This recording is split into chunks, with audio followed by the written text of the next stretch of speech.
माननीय पंतप्रधान नरेंद्र मोदी, भारत सरकार, माननीय मुख्यमंत्री देवेंद्र फडणवीस, महाराष्ट्र राज्य, मुंबई व सांगली जिल्ह्याचे पालकमंत्री चंद्रकांत पाटील यांनी महाराष्ट्रात नशामुक्त अभियान सुरू केले. त्या अनुषंगाने माननीय विशेष पोलीस महानिरीक्षक कोल्हापूर परिक्षेत्र कोल्हापूर यांनी दिलेल्या सूचनेप्रमाणे माननीय पोलीस अधीक्षक संदीप घुगे यांनी मानवी जीवनावर परिणाम करणाऱ्या अंमली पदार्थांची विक्री, तस्करी, साठा व उत्पादन करणाऱ्या इसमांचे बाबत माहिती काढून त्यांच्यावर कडक कारवाई करण्याबाबत आदेशित केलं होतं. माननीय पोलीस अधीक्षक सांगली यांनी दिलेल्या आदेशाप्रमाणे स्थानिक गुन्हे अन्वेषण शाखेचे पोलीस निरीक्षक सतीश शिंदे यांनी स्थानिक गुन्हे अन्वेषण शाखेचे अधिकारी अंमलदार यांना कारवाई करण्याबाबत निर्देश दिले होते.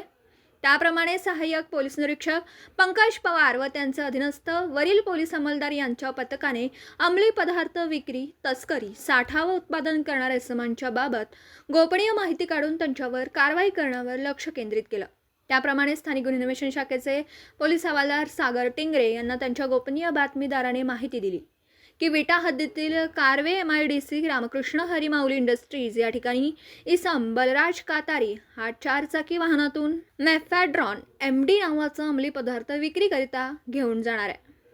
नमूद गोपनीय बातमी पोलीस निरीक्षक सतीश शिंदे यांना कळवित असता त्यांनी सदर बातमीची हकीकत संदीप घुगे पोलीस अधीक्षक सांगली यांना कळवून कारवाईबाबत सूचना व मार्गदर्शन घेऊन वरील सर्व पोलीस अधिकारी व अंमलदार हे मिळालेल्या बातमीची खात्री करण्याकरिता शासकीय व खासगी 4 चाकी वाहनाने रवाना होऊन शासकीय पंच, अधिकृत वजन काटाधारक व खासगी फोटोग्राफर यांना बोलावून तसेच मान्य उपविभागीय पोलीस अधिकारी तासगाव विभाग तासगाव अतिरिक्त कार्यभार विटा उपविभाग विटा यांच्याकडील झडती व कारवाईचं अधिकारपत्र घेऊन कारवाई कामे कारवे गावचं हद्दीत असलेल्या MIDC येथे रोडने आत जाऊन मिळालेल्या बातमीच्या ठिकाणीपासून थोड्या अंतरावर अलीकडे येणाऱ्या जाणाऱ्या वाहनांवर वॉच करीत थांबले.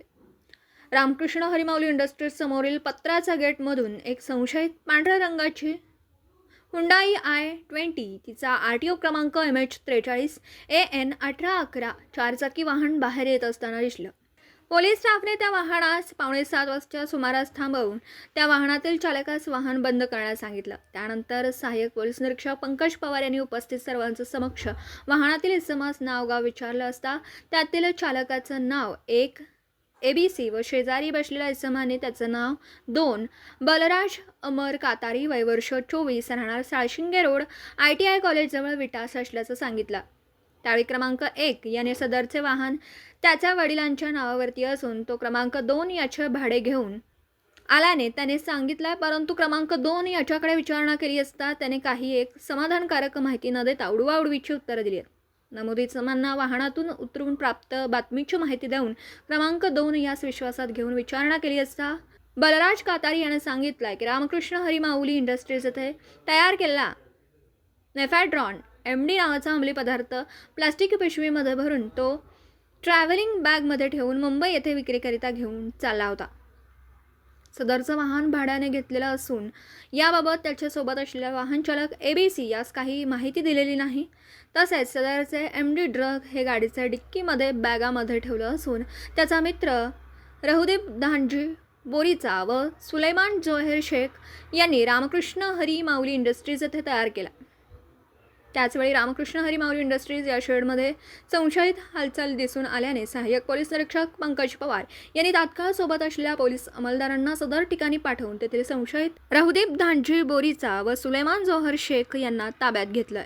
काल मिळालेल्या गोपनीय माहितीनुसार विटा पोलीस स्टेशनच्या हद्दीमध्ये विटा MIDC परिसरात काही संशयास्पद हालचाली असल्याचं आम्हाला माहिती पडलं.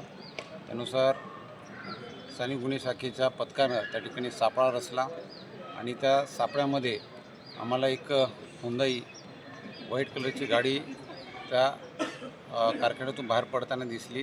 त्या गाडीचा पाठलाग करून जेव्हा आम्ही त्या गाडीतील व्यक्तींना त्यांच्याकडे असलेल्या मालाबाबतची खात्री केली तर त्यामध्ये MD सदृश्य पदार्थ आम्हाला व्हाईट पावडर सापडली. त्या ठिकाणी मी तात्काळ रासायनिक विश्लेषकांना पाचारण करून त्याबाबतची खात्री केली असता ते MD असल्याचं आम्हाला समजलं.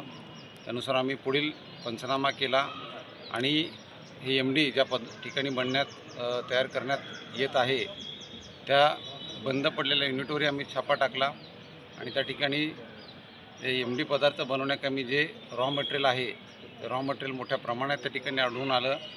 त्याचबरोबर जे डिस्टिलेशन असेंब्ली आहे, या मशीनद्वारे जे सामुग्रीद्वारे MD ड्रग बनवण्यात येतं, ते सर्व आम्ही जप्त केलेलं आहे. आत्तापर्यंत यामध्ये आम्हाला 3 आरोपींचा सहभाग दिसून आलेला आहे. याच्यात आणखीन पुढं काही धागेदोरे असतील त्याकरिता वेगळे पथकं तयार करून आम्ही ती रवाना केलेली आहेत आणि लवकरच त्यामध्ये आणखीनही आरोपी निष्पन्न होतील.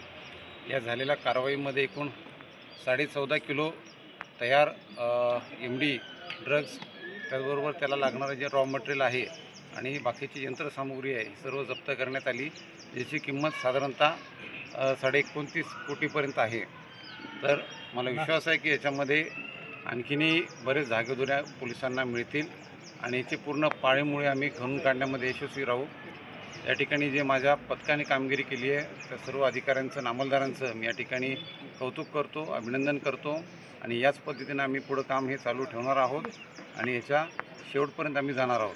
धन्यवाद. जिल्ह्यातली ही तिसरी कारवाई या ठिकाणी अशा प्रकारचे पहिल्यांदा कवठेमंकाळमध्ये गावायचं, त्यानंतर कुपवाडला जायचं. काय आंतरराष्ट्रीय तर यामध्ये आता थोडंफार प्रमाणात हे पण दिसून येते की जे MIDC परिसरामध्ये बंद पडलेले कारखाने आहेत, म्हणजे आजारी कारखाने आहेत, तसा त्या ठिकाणी वापर करण्यात येत आहे. किंवा छुप्या पद्धतीनेही ग्रामीण भागामध्ये हे सर्व रॉ मटेरियल आणून कोणाच्या नजरेला पडणार नाही या हिशोबानेही त्याचं निर्मिती करण्यात येत आहे.